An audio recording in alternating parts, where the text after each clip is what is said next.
For decades, African nations have entrusted billions of dollars worth of gold to foreign vaults, believing it would be safe under Western oversight. But a dramatic shift has ignited a major financial standoff. Following US President Donald Trump's decision to cut aid to several African countries, leaders across the continent are now demanding the return of their gold reserves from the United States.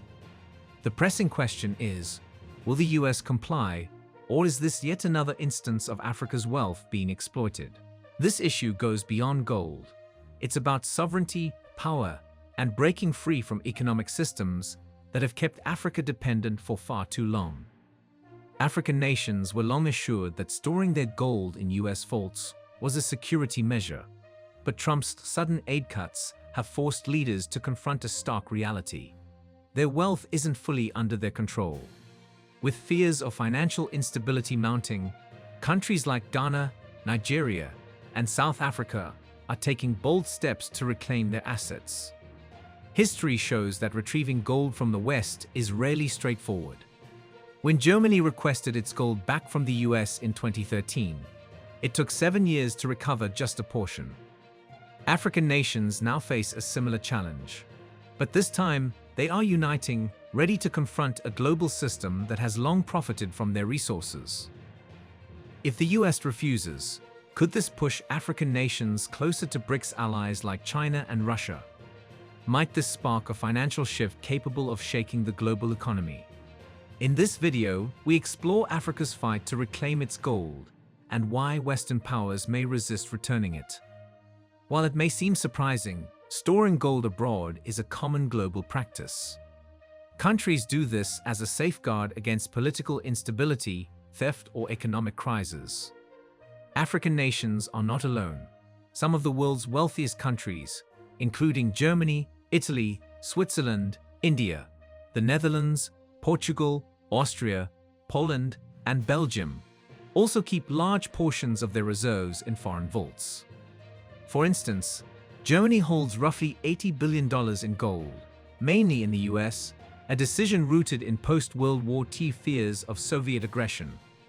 Similarly, Italy keeps over half of its $67 billion in reserves abroad, largely in American vaults, driven by historical security concerns. For decades, governments have relied on foreign storage due to limited domestic facilities or the risks and costs of moving valuable assets. The US, in particular, has been seen as the safest location, currently housing 8,113 tons of gold, the world's largest reserve. Yet nearly 90% of this gold belongs to other nations, highlighting the trust placed in American vaults. That trust is now waning. African and Middle Eastern countries are increasingly seeking to repatriate their gold reserves. South Africa, Nigeria, Cameroon, Ghana, and Egypt have already begun this process, signaling a broader push for economic sovereignty and independence. Repatriating gold reflects a growing understanding that controlling natural wealth is critical for long-term financial stability. Ghana, Nigeria, and Tanzania are leading this movement, taking strategic steps to bring their gold home. By doing so, they aim to bolster financial security, reduce reliance on foreign institutions, and ensure their wealth directly benefits domestic economies. This isn't merely financial. It's a declaration of independence and a step toward reshaping Africa's economic future free from external control. But why now? Even though the US has long been trusted to safeguard gold, growing economic uncertainties and concerns about the stability of the American financial system have prompted countries like Ghana to act. Experts like Dr. Joseph Atta-Mensah, a specialist in international finance, argue that repatriating gold is a wise move amid potential volatility. As more African nations reclaim their gold, this shift could mark a new era, one in which Africa asserts full control over its economic destiny, reclaiming not only its resources, but its financial influence on the global stage. Amid recent geopolitical changes and economic uncertainty, nations worldwide are reevaluating where and how they store their gold. Repatriation has emerged as a vital strategy for economic sovereignty resilience, and self-sufficiency in an increasingly unstable world. Nigeria, for instance, has taken a bold step by banning gold exports, a move motivated by concerns over the weakening US economy, according to the Media State Journal. This decision goes beyond economic security. It is a clear assertion of sovereignty. By keeping its gold reserves at home, Nigeria signals its ability to manage its financial resources independently, breaking away from the traditional reliance on Western banking institutions. This growing mistrust of the American economy isn't limited to Nigeria. Across the globe, countries are increasingly questioning the stability of the US financial system amid persistent inflation, soaring national debt, and doubts about the Federal Reserve's capacity to maintain monetary stability. Coupled with geopolitical tensions and unpredictable international trade dynamics, these factors have prompted nations to act decisively to safeguard their wealth and future economic security. For African countries, repatriating gold reserves serves both as a financial safeguard and a strategic necessity. Even though the gold standard is long gone, gold remains a critical asset, protecting against currency volatility, inflation, and global crises. By reclaiming these reserves, nations are ensuring their wealth remains under domestic control rather than being exposed to external influence. Recent actions by Western countries have reinforced the urgency of this approach. In 2022, the US froze Russia's foreign reserves in response to its invasion of Ukraine, cutting Russia off from its own wealth. This unprecedented move sent a stark message to the world. Assets held in foreign banks, even in stable Western institutions, are vulnerable to political decisions. Many nations realized that if this could happen to Russia, it could happen to them.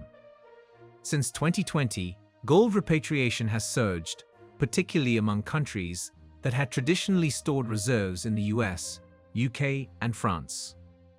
A 2023 report indicated that sanctions on Russia accelerated this trend. Jonathan Aod, CEO of Dakota Gold Corp., observed that global gold reserves are increasingly moving from the west to the east, as nations prioritize domestic storage to protect against potential foreign confiscation. Another driving factor is the rise of BRICS, led by China and Russia. The bloc is promoting de-dollarization and a multipolar financial order, encouraging countries, especially in the global south, to trade in local currencies instead of the US dollar. A recent $260 billion China-Russia trade agreement bypassing the dollar illustrates this trend. BRICS is also reportedly developing a new currency, likely gold-backed, reflecting the bloc's growing influence and the surge in gold purchases by member nations since 2023. Given these shifts, it's unsurprising that African nations, including Nigeria, are taking bold measures to reclaim their gold. But the challenge remains: will they succeed in bringing all their reserves home? Gold repatriation is not a new phenomenon. European countries have been doing it for years. For example, Germany announced in 2013 plans to retrieve 300 tons of gold from the US and 374 tons from France by 2020. Other countries, including the Netherlands, France, Belgium, and Austria, have also repatriated reserves in recent years. Africa's decision to follow suit represents a major turning point. Successful repatriation could transform the continent's economic landscape, reducing dependence on Western financial systems and strengthening its negotiating power globally. While the future of gold repatriation is still unfolding, one thing is clear: nations are no longer willing to leave their wealth in foreign hands without asserting full control. Captain Ibrahim Traore's initiatives in Burkina Faso, along with similar moves by other African leaders, reflect a growing determination to reclaim control over the continent's natural resources. This assertive shift could redefine economic agreements in favor of African nations, reduce dependence on foreign aid, and promote sustainable development. As the world watches, the long-term effects on the global gold market and the economic trajectories of these countries will become increasingly evident. Meanwhile, European nations like Austria, Poland, and Romania have also started repatriating their gold reserves. Austria, for example, plans to retain 50% of its gold, valued at 7.5 billion euros, within its own borders. Yet a pressing question remains: can countries truly retrieve their gold from the United States? Germany's experience in 2013 offers a cautionary tale. When German officials requested to audit their gold stored at the Federal Reserve Bank of New York, access was reportedly denied. This led to speculation that the US had sold, leased, or perhaps never possessed the gold. When Germany formally requested its return, the US indicated the process would take 7 years. By 2017, Germany had repatriated half of its gold, but the prolonged timeline only fueled doubts. Some analysts suggest the delay occurred because the US had to quietly reacquire the gold before returning it, an allegation that remains unproven yet continues to stir debate. Given this precedent, African nations seeking to reclaim their gold may encounter significant obstacles from the United States. Washington is unlikely to make the process straightforward, particularly as more countries assert financial sovereignty and move away from dependency on Western institutions. The ongoing wave of gold repatriation across Africa signals a decisive move toward economic self-determination. Bringing gold reserves home allows these nations to secure their assets while taking a strong stand against decades of foreign exploitation and economic control. This shift could strengthen national economies, enhance financial stability, and lay the foundation for long-term development. As more African countries embrace this approach, the continent edges closer to a future where wealth is managed for its own people rather than held in foreign vaults. This marks a pivotal moment, one that could redefine Africa's position in the global economy and herald the rise of a truly sovereign and self-reliant continent. Captain Ibrahim Traore and other Sahelian leaders are also leading a bold initiative to replace the CFA franc, a colonial-era currency still controlled by France, with a new regional currency. This represents a significant shift in West Africa's economic landscape, as countries seek to free themselves from financial dependence on their former colonizer. The CFA franc, pegged to the euro and regulated by the French Treasury, has long been a tool of economic control, limiting true financial sovereignty.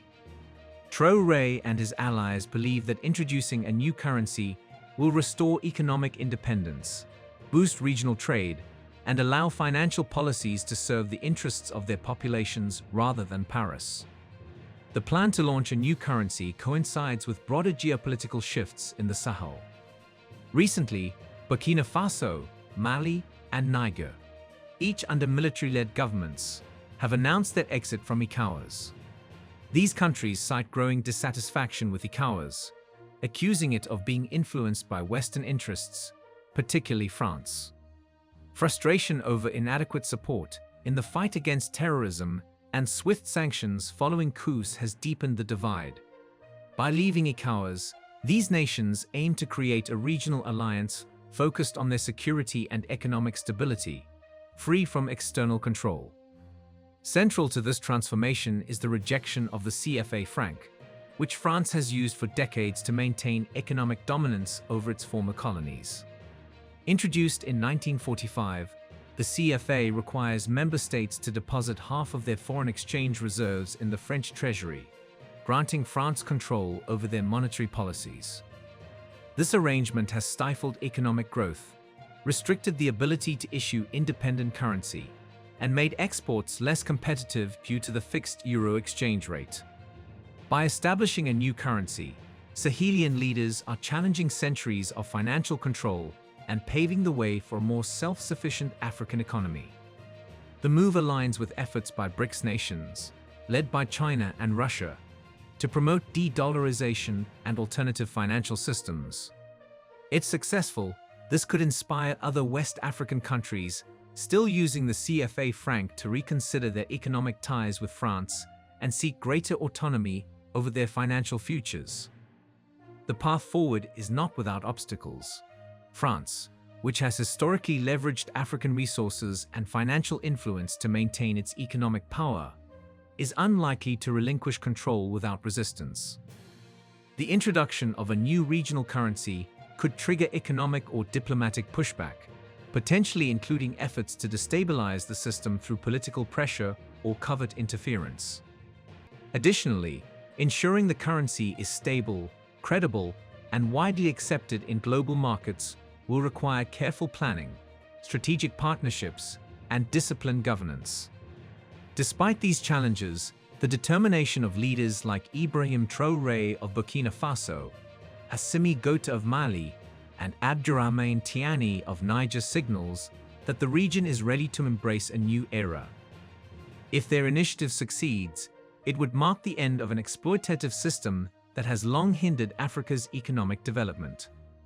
More importantly, it would symbolize Africa's growing resistance to neocolonial influence and its commitment to charting its own economic path. In recent years, African leaders have increasingly spoken out about reclaiming economic independence, with one of the most significant moves being the demand for the return of gold reserves held in the United States. This push gained momentum after Donald Trump cut aid to several African nations, exposing the vulnerabilities of relying on foreign powers for financial stability. These cuts served as a wake-up call, emphasizing that true sovereignty requires control over one's wealth, beginning with national gold reserves. For decades, African nations stored large portions of their gold in Western institutions, including the US Federal Reserve, citing security, infrastructure, and economic stability. However, shifting geopolitical dynamics and global financial uncertainties have led many countries to question whether their gold is genuinely safe abroad. Trump's aid reductions highlighted a stark reality. Financial dependence on Western powers carries significant risks Africa can no longer afford. Repatriating gold is about more than recovering physical assets. It is about reclaiming control over national economies. With global gold prices rising and the dominance of the US dollar being challenged by emerging economies, African nations recognize the strategic advantage of holding reserves domestically. Countries such as Ghana, Nigeria, and South Africa have already begun bringing gold home, following precedents set by European nations like Germany and Austria. This marks a broader move toward economic self-reliance, ensuring that wealth is managed for the benefit of African populations rather than being subject to external political decisions. However, gold repatriation is a complex and often slow process. History demonstrates that Western nations are frequently reluctant to return assets that have been under their control for decades. Germany, for example, faced years of delays when requesting its gold from the US in 2013, fueling speculation that some of it may have been lent, sold, or even absent.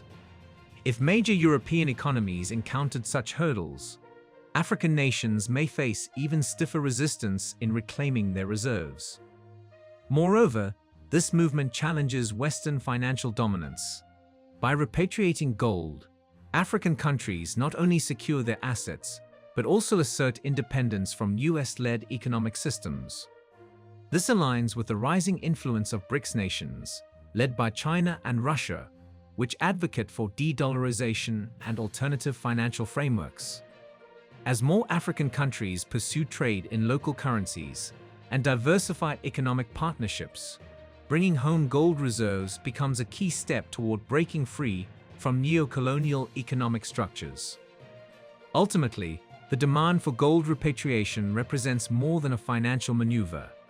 It is a declaration of independence. African leaders are sending a powerful message. Africa's wealth belongs to Africa. The era of reliance on foreign aid and storing national treasures abroad is drawing to a close. Though challenges remain, this movement is a crucial stride toward economic sovereignty, ensuring that future generations will directly benefit from the continent's vast resources.